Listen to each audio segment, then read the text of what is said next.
ನಮಸ್ಕಾರ. ನಾನು ಸಿಗ್ಲಿ ಬಶ್ಯಾ, ಗದಗ ಜಿಲ್ಲಾ ಲಕ್ಷ್ಮೇಶ್ವರ ತಾಲೂಕು ಶಿಕ್ಷಣ ಗ್ರಾಮದ ಸಿಗ್ಲಿ ಬಶ್ಯಾ. ನಾನು ಇವತ್ತು ನಮ್ಮ ಬಿಜಾಪುರ ಜಿಲ್ಲಾ ಬಿಜಾಪುರ ಜಿಲ್ಲಾದ ಇತಿಹಾಸದ ಶಾಸಕರಾದಂಥ ಬಸವರಾಜ್ ಯತ್ನಾಳ್ ಪಾಟೀಲ್ ಇವರಲ್ಲಿ ಸಿಗ್ಲಿ ಬಶ್ಯನ ಮನವಿ. ಏನಪ್ಪ ಮನವಿ ಬಶ್ಯಾ ನಿಂದು ಈಗಲೇ ಅಂತ ಕೇಳ್ಬೋದು. ಏನಿಲ್ಲ,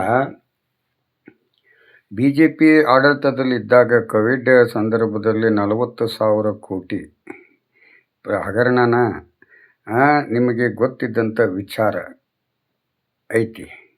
ಅದನ್ನು ಯಾರು ಮಾಡಿದಾರಂತಂದು ನೀವು ನಿಮ್ಮ ಸರ್ಕಾರದಲ್ಲೇ ಈ ರೀತಿ ಅಪರಾಧ ನಡೆದೈತಿ ಅಂತಂದಾಗ ನೀವು ಅಂಥವ್ರಿಗೆ ಇಲ್ಲಿವರೆಗೂ ಯಾಕೆ ಬೆಳ್ಯಾಕೆ ಬಿಟ್ರಿ?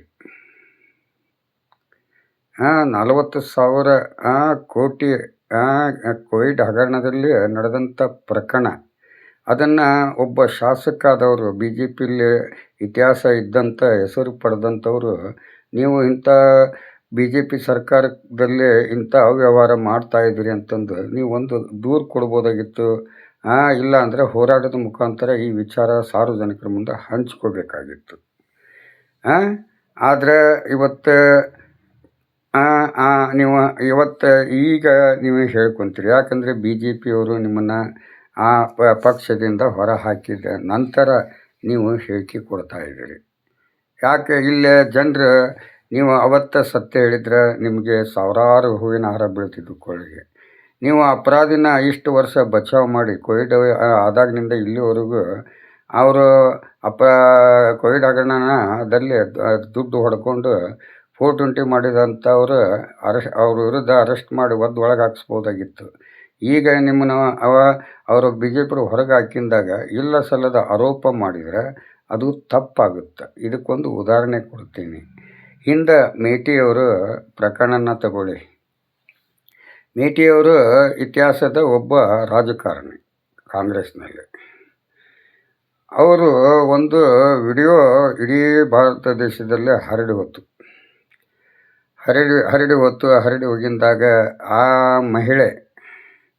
ಒಂದು ಮಹಿಳೆ ಜೊತೆಲೇ ಅಕ್ರಮ ಸಂಬಂಧ ಇಟ್ಟುಕೊಂಡಿದ್ದು ಒಂದು ವಿಡಿಯೋ ನೋಡಿ, ಅದರಿಂದ ಎಷ್ಟೋ ಒಂದು ಪಬ್ಲಿಕೇಶನ್ ಆದಾಗ ಆ ಮಹಿಳೆನ ಖುದ್ದಾಗಿ ಬಂದು, ಆಕೆ ಗಂಡನ ಖುದ್ದಾಗಿ ಬಂದು ಮಾಧ್ಯಮಗಳ ಮುಂದೆ ಏನಂತ ಹೇಳಿಕೆ ಕೊಟ್ಟರು, ಮೇಟಿಯವರು ನಮ್ಗೆ ತಂದೆ ಸಮಾನ ಇದ್ದಂಗೆ, ಮೇಟಿಯವರು ಹಂಗೆ, ಮೇಟಿಯವರು ಹಿಂಗೆ, ಅವರು ನನಗೆ ಯಾವುದೂ ಇದಿಲ್ಲ, ಇದು ಸುಳ್ಳು ಕಟ್ಟು ಕಥೆ ಅಂತಂದು ಮಾಧ್ಯಮಗಳ ಮುಂದೆ ಹೇಳಿಕೆ ಕೊಟ್ಟಳು ಆ ತಾಯಿ.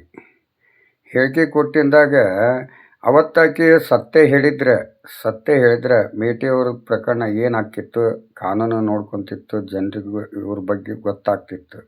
ಅವತ್ತಿನ ಸಂದರ್ಭದಲ್ಲಿ ಮೇಟಿಯವ್ರನ್ನ ಉಳಿಸ್ಬೇಕಾಗಿತ್ತು. ಆ ಮಹಿಳೆ ಉಳಿಸಿದ್ಲು, ಅಥವಾ ಸುಳ್ಳು ಆರೋಪ ಮಾಡಿದ್ಲು, ಅಥವಾ ಸತ್ಯದ ಆರೋಪ ಇತ್ತೋ ಗೊತ್ತಿಲ್ಲ. ಆ ತಾಯಿ ಬಂದು ಸತ್ಯ ಹೇಳಿಬಿಟ್ಟಿದ್ರೆ ಮೇಟಿಯವ್ರ ಮೇಲೆ ಪ್ರಕರಣ ಬೀಳ್ತಿತ್ತು, ಕೇಸ್ ನಡೀತಿತ್ತು, ಅದಕ್ಕೆ ಅವರು ಇದು ಮಾಡ್ತಿದ್ರು. ಆದರೆ ಆ ಯಮ್ಮ ಅಲ್ಲೇ ಮೇಟಿಯವ್ರನ್ನ ಉಳಿಸೋಂಥ ಪ್ರಯತ್ನ ಪಟ್ಲು, ಅಥವಾ ಇದು ಸುಳ್ಳು ಫೇಕ್ ವಿಡಿಯೋ ಅಂತಂದು ಹೇಳಿಕೆ ಕೊಟ್ಲು ಬೇಡ.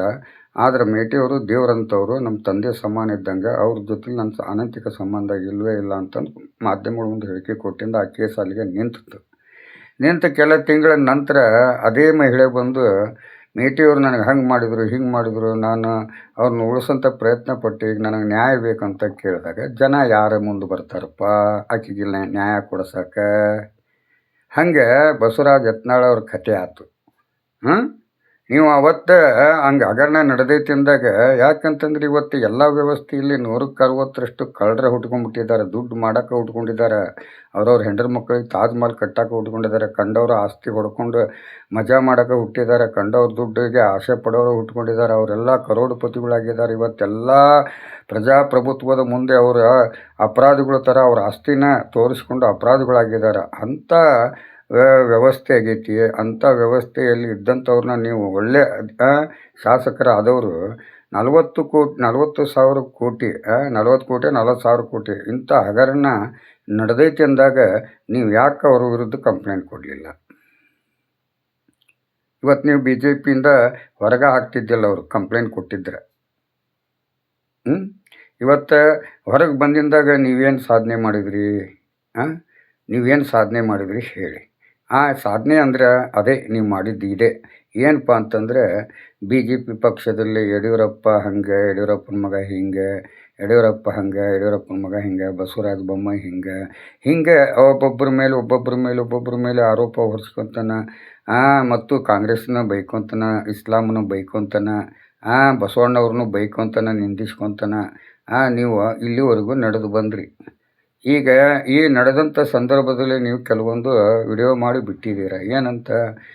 ನಾನು ಬಿ ಜೆ ಪಿಗೆ ಹೋಗಲಿಲ್ಲ ಅಂದ್ರೂ ನಾನೇ ಸ್ವಂತ ಪಕ್ಷ ಕಟ್ತೀನಿ, ಹಿಂದೂ ಸಾಮ್ರಾಜ್ಯ ಕಟ್ತೀನಿ, ಎಲ್ಲ ಹಿಂದೂಗಳು ಓಟು ನಾನು ತೊಗೊಂಡು 150 ಸೀಟ್ ತೊಗೊಂಡು ನಾನು ಮುಖ್ಯಮಂತ್ರಿ ಆಗಿ ಎಲ್ಲ ಸಾಬ್ರನ್ನ ಈ ದೇಶದಿಂದನೇ ಒದ್ದು ಓಡಿಸ್ತೀನಿ ಅಂತಂದು ಹೇಳಿಕೆ ಕೊಟ್ಟಂಥವ್ರು ನೀವು. ಇವತ್ತು ಆ ಸಾಧನೆ ನೀವು ಮಾಡಲೇಬೇಕು. ಯಾಕಂದ್ರೆ ನೀವು ಮಾಡ್ತೀರಿ, ನಿಮಗೆ ಬೇಕಾದಷ್ಟು ಜನ ಬೆಂಬಲ ಇದೆ. ಅದನ್ನು ನೀವು ಮಾಡಿ ತೋರಿಸ್ಬೇಕು. ಯತ್ನಾಳ್ ಬಸವರಾಜ ನೀವು ಮಾಡಲಿಲ್ಲ ಅಂದರೆ ನೀವು ಮಾತು ಕೊಟ್ಟಂಗೆ ನಾವು ನಿಮಗೆ ಬೆಂಬಲ ಕೊಟ್ಟಿದ್ದೀವಿ ಮಾಡ್ತಾರಂತಂದು ಒಂದು ವೇಳೆ ಮಾಡಲಿಲ್ಲ ಅಂದರೆ ನಿಮಗೆ ವ್ಯಾಲ್ಯೂವೇಷನ್ನೇ ಇಲ್ದಂಗೆ ಆಕತಿ. ಮತ್ತು ನೀವೀಗ ಬಿ ಜೆ ಪಿಗೆ ಹೋಗ್ತೀನಿ ನಾನು ಅಂತ ಹೇಳ್ತೀರಿ. ಬಿ ಜೆ ಪಿಗೆ ಹೋದರೆ ಮತ್ತಿಲ್ಲಿ ಸಿ ಎಮ್ ಆಗೋದು ಯಾವಾಗ? 150 ಸೀಟ್ ಗೆಲ್ಲೋದು ಯಾವಾಗಪ್ಪ ತಂದೆ? ಹೇಳು. ಅದಕ್ಕೆ ಹೇಳೋದು, ಹಿಂದೆ ಇದೇ ಬಿಜಾಪುರ ಜಿಲ್ಲಾ ಬಸವಣ್ಣವ್ರು ಹುಟ್ಟಿದಂಥ ನಾಡದು, ಸಿದ್ದೇಶ್ವರ ಹುಟ್ಟಿದಂಥ ನಾಡದು. ಅದೇ ಒಂದು ಜೈಲು ಒಳಗಡೆ ದರ್ಗಾ ಜೈಲು, ಸಿಗ್ಲಿ ಬಸ್ ಆ ಜೈಲಿನಾಗ ಇದ್ದು ಬಂದವನು ಅದೇನೆ. ಬಿಜಾಪುರ ಒಂದು ರಾಮ್ ರಹೀಮರ ಕ್ಷೇತ್ರ. ಅಲ್ಲೇ ಇಸ್ಲಾಂ ಓಟ ಬೇಡ, ಹಿಂದೂ ಓಟ್ ಅಷ್ಟೇ ಸಾಕು ಅನ್ನೋಂಥ ವ್ಯಕ್ತಿ ನೀನು. ಇವತ್ತು ಬಿ ಜೆ ಪಿಗೆ ಹೋದರೆ ಇಸ್ಲಾಂ ಓಟು ಬರ್ತವೆ, ಹಿಂದೂ ಓಟು ಬರ್ತವೆ. ಯಡಿಯೂರಪ್ಪನವ್ರು ಇದ್ದಾಗ ಯಾವುದು ಜಾತಿ ಧರ್ಮ ಭೇದ ಭಾವ ಇದ್ದಿದ್ದಿಲ್ಲ. ಅವರು ಸುಮಾರು 4 ಸಲ ಮುಖ್ಯಮಂತ್ರಿ ಆದರು. ಅವರೆಲ್ಲ ಹಿಂದೂ ಮುಸ್ಲಿಮ್ ಏಕೈತೆ ಅಲ್ಲಿ ಅವರು ಒಂದು ಶಾಸನ ಮುಂದುವರಿಸ್ಕೊಂಡು ಬಂದರು. ಅವ್ರು 5 ವರ್ಷ ಆಡಳಿತ ಕೊಡದೇ ಇದ್ರೂ, ಉತ್ತಮ ಆಡಳಿತ ಕೊಡದೇ ಇದ್ರೂ ಅವ್ರ ಗೆಲುವು ಹೆಂಗಿತ್ತು, ಅವ್ರ ಬೆಂಬಲ ಹೆಂಗಿತ್ತು ಹೇಳಿ. ಇವತ್ತು ನಿಮ್ಮ ಕರ್ನಾಟಕದೊಳಗೆ ಇದೇ ಬಿ ಜೆ ಪಿ ಸರ್ಕಾರದೊಳಗಡೆ ನೀವು ವಿರೋಧ ಪಕ್ಷದ ನಾಯಕರಾಗಿ ಬಿ ಜೆ ಪಿಯವರು ನಿಮ್ಮ ನಾಯಕರು ಈ ಕಾಂಗ್ರೆಸ್ ಪಕ್ಷಕ್ಕೆ ಯಾವ ರೀತಿ ಸವಾಲು ಹಾಕಿದ್ದಾರೆ? ಅವ್ರು ಏನಾದರೂ ತಪ್ಪು ಮಾಡಿದ್ರೆ ಜನನ ಕರ್ಕೊಂಡು ಇವರು ಹಿಂಗೆ ತಪ್ಪು ಮಾಡಿದ್ರೆ ಇದನ್ನು ಮಾಡಿಕೊಡಿ ಅಂತ ನೀವು ವಿರೋಧ ಪಕ್ಷದವರು ತೋರಿಸ್ಕೊಂಡು ಈ ಒಂದು ಬಿ ಜೆ ಪಿ ಪಕ್ಷದ ಋಣ ತೀರ್ಸೋಕ್ಕೆ ನಾವು ಬಂದಿದ್ದೀವಿ ಅಂತಂದು ಋಣ ತೀರಿಸ್ಬೋದಾಗಿತ್ತಲ್ಲ. ಇವತ್ತು ಯಾವ ಪರಿಸ್ಥಿತಿ ಬಂತು ಹೇಳಿ? ಅಡ್ಡ ಮತದಾನ ಮಾಡಿದರು, ಅಲ್ಲೆಲ್ಲ ಕುಮಾರಸ್ವಾಮಿಗೆ ಕೈ ಕೊಟ್ಟರು. ಸಮ್ಮಿಶ್ರ ಸರ್ಕಾರ ಇರೋದು ನಿಮ್ಮದು, ಬಹುಮತ ಇಲ್ಲ. ಇವತ್ತು ಯಾರು ಆ ರಾಮ ಮಂದಿರದ ಬಗ್ಗೆ ಯಾರೂ ಅದ್ರ ಬಗ್ಗೆ ಚಕಾರ ಎತ್ತಾ ಇಲ್ಲ. ಎಲ್ಲರೂ ದುಡ್ಡು ಕೊಟ್ಟಾರ, ನೀವು ಅಷ್ಟೇ ದುಡ್ಡು ಕೊಟ್ಟಿಲ್ಲ, ಹಿಂದೂಗಳು ಅಷ್ಟೇ ದುಡ್ಡು ಕೊಟ್ಟಿಲ್ಲ, ಎಲ್ಲ ಭಾರತೀಯರು ದುಡ್ಡು ಕೊಟ್ಟಿದ್ದಾರೆ ಗುಡಿ ಕಟ್ಟಲಿಕ್ಕೆ. ಅಂದ್ಬಳಕ ಇದು ಇದಕ್ಕೆ ಯಾರಾದರೂ ವಿರೋಧ ಪಡಿಸಿದಾರ ಶ್ರೀರಾಮನಿಗೆ? ಇಲ್ಲ. ರಾಮ ಎಲ್ಲರಿಗೂ ಬೇಕು, ಪುರುಷೋತ್ತಮ ರಾಮ ಅವರು. ಇವತ್ತು ನಮ್ಮ ಕರ್ನಾಟಕದಾಗ ಅಂಜನಾದ್ರಿ ಐತಿ ನೋಡಿ. ನಮ್ಮ ಕರ್ನಾಟಕದಾಗ ಆಂಜನೇಯ ಹುಟ್ಟಿದಂಥ ಸ್ಥಳ ಅದೇ ನಮ್ಮ ಬಳ್ಳಾರಿ ಕೊಪ್ಪಳ ಜಿಲ್ಲಾ ಅಂಜನಾದ್ರಿ ಒಳಗೆ. ಅದೇ ನಮ್ಮ ಗದಗ ಜಿಲ್ಲಾ ಮುಂಡ್ರಿಗಿ ಮತ್ತು ಸಿರಹಟ್ಟಿಗೆ ಸಂಬಂಧಪಟ್ಟಂಥ ಕಪ್ಪದ ಗುಡ್ಡ. ಗದಗಿನಿಂದ ಬಂದರೆ 25 ಕಿಲೋಮೀಟ್ರ್, ಇದರಿಂದ ಬಂದರೆ 25 ಕಿಲೋಮೀಟ್ರ್, ಇದರಿಂದ ಸಿರಹಟ್ಟಿಯಿಂದ ಬಂದರೆ 25 ಕಿಲೋಮೀಟ್ರ್ ಇರ್ತಕ್ಕಂಥ ಮಧ್ಯದಲ್ಲಿ ಅಲ್ಲಿ ಹೋಗಿ ಒಂದು ಸಲ ಗುಡ್ಡ ಹತ್ತಿ ಇಳೀರಿ. ನಿಮಗೆ ಎಲ್ಲ ಕರ್ಮಗಳು ತೊಳೆದು ಹೋಗ್ತವೆ ಅಂಥ ಒಂದು ಇತಿಹಾಸ. ಆ ವನಸ್ಪತಿ ಆಂಜನೇಯ ಎತ್ಕೊಂಡು ಬಂದು ಅಲ್ಲಿಟ್ಟ, ಶ್ರೀರಾಮಚಂದ್ರ ಲಕ್ಷ್ಮಣನಿಗೆ ಸಂಜೀವಿನಿ ಇತಿಹಾಸನ ಅಲ್ಲಿ ಕೊಟ್ಟ ಅನ್ನೋದು ಇತಿಹಾಸ ನಮ್ಮ ಇದಕ್ಕೈತಿ. ಅದನ್ನು ಕೊಳ್ಳೆ ಹೊಡ್ಯಕ್ಕೆ ಬಂದಂಥ ಬಿ ಜೆ ಪಿಯವರು ಶ್ರೀರಾಮುಲು ಆ ಕೊಪ್ಪದ ಗುಡ್ಡಕ್ಕೆ ಕೈ ಹಾಕಿದರು. ಇಡೀ ಸಿದ್ಧಲಿಂಗ ಸ್ವಾಮಿಗಳು, ಯಾರು ನಮ್ಮ ತೋಟದಾರ ಸಿದ್ಧಲಿಂಗ ಸ್ವಾಮಿಗಳು ಮತ್ತು ಪಾಟೀಲರು ಅದನ್ನು ವಿರೋಧ ವ್ಯಕ್ತಪಡಿಸಿ ಅದನ್ನು ಅಲ್ಲಿಗೆ ಕೈ ತೊಳೆದ್ರು. ಯಾಕಂದರೆ ಇವೆಲ್ಲ ಮಾಡೋದು ಅಪರಾಧಗಳು. ಇವತ್ತು ನೋಡಿ, ಇಡೀ ಜನಾರ್ದನ್ ರೆಡ್ಡಿ ಮತ್ತು ಇನ್ನೂ ಇತರ ಸೇರಿ ಇದರಲ್ಲಿ ಹೊಸಪೇಟೆ ಒಳಗಡೆ ಎಷ್ಟು ಇದನ್ನು ಅಪರಾಧಗಳು ಮಾಡಿದ್ದಾರೆ. ಗುಡ್ಡನ ಬಾವಿ ಥರ ಮಾಡಿಬಿಟ್ರು. ಇವೆಲ್ಲ ನಮ್ಮ ದೇಶದ ಆಸ್ತಿ ಕಬಳಿಸಿ ಇದನ್ನು ಮಾಡಿಕೊಂಡು ನೀವು ದೇಶನ ಹಾಳು ಮಾಡೋಂಥ ವ್ಯವಸ್ಥೆಗೆ ತಂದಿದ್ದೀರಿ. ಇವತ್ತು ಯಾರಿಗೆ ಶಿಕ್ಷೆ ಆಗೈತಿ ನಾ ಕೇಳ್ತೀನಿ. ಎಂತಿಂಥ ಪ್ರಕರಣ CBI ಆಗಲಿ, CID ಆಗಲಿ, SIT ಆಗಲಿ, ಎಷ್ಟೋ ಒಂದೊಂದು ತನಿಖಾಧಿಕಾರಿಗಳದಾರ. ಎಷ್ಟೋ ಕೇಸ್ಗಳು ಹಾಕಿದ್ರು. ಕೋಕಾ ಕೇಸ್ನಲ್ಲಿ ಎಷ್ಟು ಮಂದಿಗೆ ಶಿಕ್ಷೆ ಆಗೈತಿ. ಆ ತೆಲುಗಿಗೆ ಒಬ್ಬವನು ಬಿಟ್ಟರೆ ಯಾರಿಗೆ ಶಿಕ್ಷೆ ಆಗೈತಿ? ಅವೆಲ್ಲ ದೊಡ್ಡ ದೊಡ್ಡ ಪ್ರಕರಣಗಳು.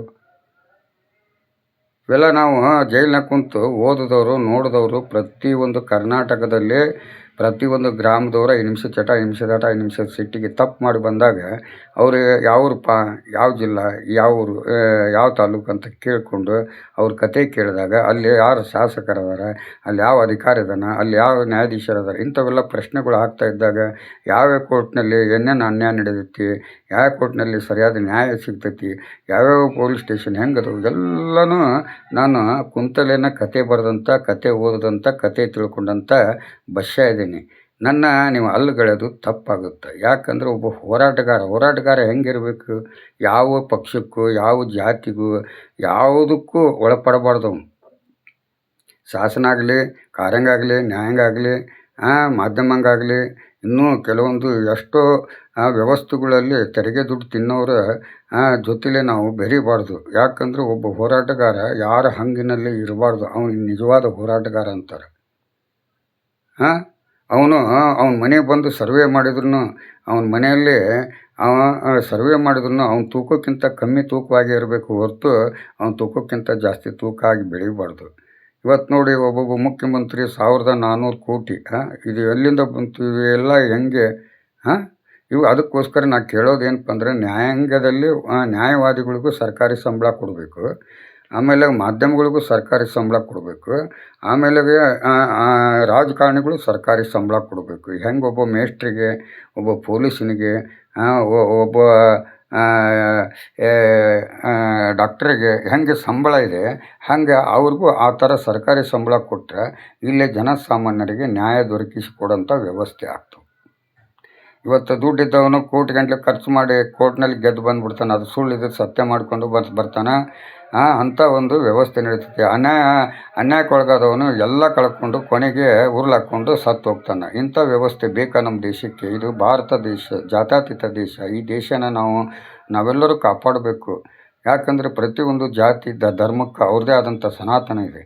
ಎಲ್ಲ ಅವ್ರವ್ರ ಹಕ್ಕಿಗೆ ಧಕ್ಕೆ, ಅವ್ರವ್ರ ಸನಾತನಕ್ಕೆ ಧಕ್ಕೆ ಕೊಡೋಕೆ ಹೋಗಬಾರ್ದು. ಇವತ್ತು ಕಾನೂನು ಐತಿ. ಕಾನೂನು ಒಳಗಡೆ ಯಾರೇ ತಪ್ಪು ಮಾಡಲಿ ದೂರು ಕೊಡೋದು ಅವ್ರ ಕರ್ತವ್ಯ ಇರುತ್ತೆ. ದೂರು ಕೊಡ್ದನ್ನ ಹೋಗಿ ಮನೆ ನುಗ್ಗೋದು, ಹೊಡೆಯೋದು, ಅವ್ರು ಕೊಲ್ಲೋದು, ಇದನ್ನೆಲ್ಲ ಮಾಡೋದು ತಪ್ಪು. ಇವತ್ತು ನೋಡಿ, ಸಿಗ್ಲಿ ಬಸ್ಸ ಕಳ್ಳ. ನನಗೆ ಹಸುವಾಗಿತ್ತು ಅಥವಾ ಇನ್ನೊಬ್ಬರ ಕಷ್ಟಕ್ಕೂ ನಾನು ಕಳ್ಳಾಗಿದ್ದೆ, ನನ್ನ ಹಣೆ ಬಾರದು. ಆದರೆ ನನ್ನ ಹಣೆ ಬಾರನ ನಾನು ಚೇಂಜ್ ಮಾಡ್ಕೊಂಡು ಇವತ್ತು ಪರಿವರ್ತನೆ ಆಗಿ ಇವತ್ತು 16 ವರ್ಷ ಆಯ್ತು. ಇವತ್ತಿಗೆ ನನ್ನ ಮೇಲೆ ಒಂದು ಕಂಪ್ಲೇಂಟ್ ಇಲ್ಲ. ಯಾವ್ಯಾವನೋ ಹೋಗಿ ಸುಳ್ಳು ದೂರು ಕೊಟ್ರೂ ಅದನ್ನು ತಗೊಳ್ಳಂತ ಅದು ಆಧಾರಗಳು ಇದ್ರೆ ಪೊಲೀಸ್ನವ್ರು ಇಮಿಡಿಯೇಟ್ಲಿ ನನ್ನ ಅರೆಸ್ಟ್ ಮಾಡ್ತಾರೆ. ಆಧಾರಗಳ ಇಲ್ಲ ಅಂದರೆ ಏನು ಅರೆಸ್ಟ್ ಮಾಡೋಕ್ಕಾಗತ್ತೆ? ನೀವು ಏನೇನೋ ಬೊಗಳ್ತೀರಿ, ಏನೇನೋ ಮಾಡ್ತೀರಿ, ನಿಮ್ಗೇನು ಕಾನೂನು ಗೊತ್ತೈತಿ ಹೇಳು? ತೊಗೊಂಡವನು ಕಳ್ಳತನ ಮಾಡೋವನು ಕಳ್ಳ ಅಂದಾಗ ಅಲ್ಲಿ ನಿಮ್ಗೇನು ಸಿಗುತ್ತೆ ಹೇಳಿ ಬೆನಿಫಿಟ್ಟು? ಎಲ್ಲ ವಿಚಾರ ಮಾಡಬೇಕು. ನಾವು ಬಸವರಾಜ ಯತ್ನಾಳ್, ಸೂಲಿಬೆಲೆ, ಆಮೇಲೆ ಪುನೀತ್ ಕೆರಳಿ ಇವರು ವಿರೋಧಿಗಳಲ್ಲ. ನಾವು ಹೋರಾಟ ಹೆಂಗೆ ಮಾಡಬೇಕು ಅದನ್ನು ರೂಲ್ಸ್ಗಳನ್ನ ನಾನು ಹೇಳ್ಕೊಡ್ತೀನಿ. ಯಾಕಂದರೆ ನನ್ನಷ್ಟು ಅನುಭವ ನಿಮ್ಗೆ ಯಾರಿಗೂ ಇಲ್ಲ. ಇವತ್ತು ಕೋರ್ಟ್ನಲ್ಲಿ ಲಕ್ಷ ಸಾಕ್ಷಿಗಳನ್ನು ಕಟಕಟೆಯಲ್ಲಿ ನಿಲ್ಲಿಸಿ, ನ್ಯಾಯಾಧೀಶರಿಂದ ಹಿಡಿದು ಒಬ್ಬ ಸಾಮಾನ್ಯ ಪ್ರಜೆಗೂ ಕಟಕಟೆಯಲ್ಲಿ ನಿಲ್ಲಿಸಿ ಪ್ರಶ್ನೆ ಮಾಡಿ ಕೇಸ್ ಗೆದ್ದಂಥ ಬಸ್ಯ ನಾನು. ಇವತ್ತಿಗೂ ಜೈಲಿನಲ್ಲಿ 33 ವರ್ಷ ಆಲ್ ಕರ್ನಾಟಕ 7 ಸೆಂಟ್ರಲ್ ಜೈಲು ಸುತ್ತಿದ್ರು ಇವತ್ತಿಗೆ ಸಿಗ್ಲಿ ಬಸ್ಸನಿಗೆ ಸರಿದಿಲ್ಲ ಅನ್ನೋಂಥ ಅಪರಾಧಗಳಿಲ್ಲ. ಅಂಥ ಅಪರಾಧದ ತಾಣದೊಳಗಡೆ 33 ವರ್ಷ ಈಜು ಬಂದಂಥ ಬಸ್ಯ ನಾನು. ಇವತ್ತು ನಿಮ್ಗೇನು ಗೊತ್ತೈತೆ ಹೇಳಿ? IPC CRPC ಆ್ಯಕ್ಟ್ಗಳ ಬಗ್ಗೆ ಕೇಳಿದ್ರೆ ನಿಮಗೆ ಉತ್ತರ ಇಲ್ಲ. ಬರೀ ಓದಿದ್ರೆ ಅಷ್ಟೇ ಅಲ್ಲ, ಅನುಭವ ಬೇಕು. ಇವತ್ತು ಸಂವಿಧಾನ ಅನುಭವದಿಂದ ಸಂವಿಧಾನ ಆಗೈತಿದು. ಬಾಬಾ ಸಾಹೇಬ್ ಅಂಬೇಡ್ಕರ್ ಏನು ಅನುಭವ ಪಟ್ಟರು, ಆ ಅನುಭವನ ಒಂದು ಒಂದು ಸಂವಿಧಾನ ಆಯಿತು ಅನ್ನೋದನ್ನು ಮರಿಬೇಡ್ರಿ. ಇವತ್ತು ಗಾಂಧಿ ಏನು ಮಾಡ್ತು ಈ ದೇಶಕ್ಕೆ ಅಂದರೆ ರಕ್ತ ಹರಿಸ್ತು. ನೀರವ್ ಮೋದಿ, ಲಲಿತ್ ಮೋದಿ, ನರೇಂದ್ರ ಮೋದಿ, ಮಧುಗಿರಿ ಮೋದಿ ಇವ್ರ ರಕ್ತ ಹರಿದಿಲ್ಲ ಈ ದೇಶಕ್ಕೆ. ಇವ್ರು ರಕ್ತ ಹೀರೋರು, ಇವರು ರಕ್ತ ಬೀಜಾಸುರರು ಇವರು. ಯಾಕಂದ್ರೆ ಪ್ರತಿಯೊಬ್ಬ ಪ್ರಜೆಗೂ ಈ ದೇಶದ ಇವತ್ತು ಹಾಲಿ ಪ್ರಧಾನಮಂತ್ರಿಗೆ ಪ್ರತಿಯೊಬ್ಬ ಪ್ರಜೆನ ಕೇಳೋ ಹಕ್ಕಿದೆ. ಅದನ್ನು ಕೇಳಬೇಡ ಅನ್ನಕ್ಕೆ ನೀ ಯಾವನು? ಏನು ರಿಟೈರ್ಡ್ ಜಡ್ಜ್ ಹತ್ರ ಹೋಗಿ ಕೇಳ್ಬೇಕಾ ನಾವು? ಇವತ್ತು ನೀವು ವಿರೋಧ ಪಕ್ಷದವರದಿರಿ, ಏನಕ್ಕೆ ಕೇಳ್ಬೇಕಾದ್ರೂ ಇವತ್ತು ಆಡಳಿತ ಪಕ್ಷದವ್ರ ಹತ್ರ ನೀವು ಕೇಳ್ತೀರಿ. ನಿಮ್ಮ ಅಧಿಕಾರ ಚಲಾಯಿಸೋಕ್ಕಾಗತ್ತಾ? ಇಲ್ವಲ್ಲ. ಇಷ್ಟೇ ನನ್ನ ಅರ್ಥ. ತಿಳ್ಕೊಂಡ್ರೆ ತಿಳ್ಕೊಳ್ರಿ, ಬೈಕೊಂಡ್ರೆ ಬೈಕೊಳ್ರಿ, ಬಂದು ಹೊಡಿತೀನಂದ್ರೆ ಹೊಡೆದೋಗ್ರಿ. ಆದ್ರೆ ನಾ ಎಲ್ಲಿದ್ದೀನಿ ಅನ್ನೋದನ್ನು ಮೊದಲು ತಿಳ್ಕೊಳ್ರಿ. ಭಾರತ ದೇಶದ ಸ್ವತಂತ್ರ ವೀರಗಲ್ಲು ಶಿವಮೊಗ್ಗ ಜಿಲ್ಲಾ ಶಿಕಾರಿಪುರ ತಾಲೂಕು ಈಸೂರು ಒಳಗಡೆ ಇದ್ದೀನಿ. ಇಲ್ಲಿ ಬರ್ರಿ. ಇಲ್ಲಿ ನನ್ನ ಊರು ಮೈಸೂರು ಜನ ಐತಿ. ಊರು 42ರಾಗ ಪ್ರಥಮ ಸ್ವತಂತ್ರ ಹೋರಾಟಗಾರರು. ಇಲ್ಲಿ ನೀತಿ ನಿಯಮ ಆದ್ಯತೆ ಬದ್ಧತೆ ಎಲ್ಲನೂ ಸಿಗುತ್ತೆ ಇಲ್ಲಿ. ನಾನು ತಪ್ಪಿದ್ರೆ ಗಿಡಕ್ಕೆ ಕಟ್ಟಾಕಿ ಹೊಡಿತಾರೆ ಅವರು. ಇಲ್ಲ ನೀವು ಸುಳ್ಳು ತಪ್ಪು ಮಾಡಿದರೆ ನಿಮಗೂ ಕಟ್ಟಾಕಿ ಹೊಡಿತಾರೆ. ಇಷ್ಟೇ ಇರೋದು. ಯಾವುದು ಪ್ರಶ್ನೆ ಇಲ್ದೇ ಕಾನೂನು ಕೈ ತಗೊಳ್ಳೋವನು ನಿಜವಾಗಿ ಕಾನೂನು ಗೊತ್ತಿಲ್ಲದಂಥ ದರಿದ್ರ ನನ್ನ ಮಗ ಅಂತೀನಿ ನಾನು. ಸುಮ್ಮನೆ ಕೈಯ ಫೋನ್ ಅದಾವಂತ ಹೆಂಗೆ ಬೇಕಾದಂಗೆ ಮಾತಾಡೋದಲ್ಲ. ನೀವು ಬೈದ್ರೆ ನಾನು ಹೊಳ್ಳಿ ಬೈಯೋಣ. ನೀವು ಬೈಯೋದು ನನಗೆ ನಮ್ಮ ಮನಸ್ಸಿಗೆ ಗೊತ್ತಾಗಲ್ಲ. ನಾ ಬೈದ್ರೆ ನಿಮ್ಮ ಹೆಂಡ್ರ ಹತ್ತು ಮಕ್ಕಳಕ್ಕೆ ಹೋದ್ರೂ ಮಕ್ಕಳಕ್ಕೆ ನಿದ್ದೆ ಬರಬಾರ್ದು. ಮಕ್ಕಳ ಹಂಗೆ ಬೈತೀನಿ ನಾನು. ಕೇಳೋದಿದ್ರೆ ಅಷ್ಟೇ ನೋಡ್ರಿ, ಕೇಳ್ರಿ. ಲೈಕ್ ಮಾಡದೇ ಇದ್ರೆ ಚಿಂತಿಲ್ಲ. ಬೈಯೋದು ಇಟ್ಕೊಂಡ್ರೆ ನಿಮ್ಮಪ್ಪರ ಹಂಗೆ ನಾ ಬೈತೀನಿ. ಸಿಗ್ಲಿ ವಶ ನಾನು ಸಾವಿಗೆ ಅಂಜಂಗಿಲ್ಲ ನಾನು ಏನು